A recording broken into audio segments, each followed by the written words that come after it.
ప్రతిఘటన టీవీకి స్వాగతం. క్షణక్షణం మీకోసం. భారతదేశంలో అభివృద్ధి చేసిన యుద్ధ విమానం తేజస్. దీన్ని మరింత ఆధునీకరించి తేజస్ MK1A వెర్షన్కు రూపకల్పన చేశారు. ఇప్పుడు సరికొత్త పోరాట విమానం తొలిసారిగా పూర్తి స్థాయిలో విజయవంతంగా గగన విహారం చేసింది.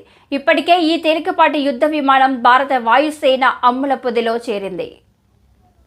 ఇవాళ బెంగళూరులో అన్ని హంగులతో సకల అస్త్రశస్త్రాలను అమర్చుకొని సంతృప్తికరంగా గగన విహారం చేసింది. భారత రక్షణ రంగ పరిశోధన అభివృద్ధి సంస్థ DRDO అనుబంధ సంస్థ ఏరోనాటికల్ డెవలప్మెంట్ ఏజెన్సీ ఈ ఫైటర్ జెట్ను డిజైన్ చేసింది. తేజస్ MK1A యుద్ధ నౌకలను ప్రభుత్వ రంగ సంస్థ హిందుస్థాన్ ఏరోనాటిక్స్ లిమిటెడ్ తయారు చేస్తుంది.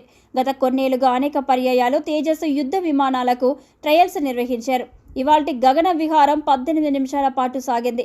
Retired group captain KK Venugopal ఈ విమానాన్ని నడిపారు. త్వరలోనే ఈ విమానాలను వాణిజ్య ప్రాతిపదికన సరఫరా చేసే అవకాశాలున్నాయి.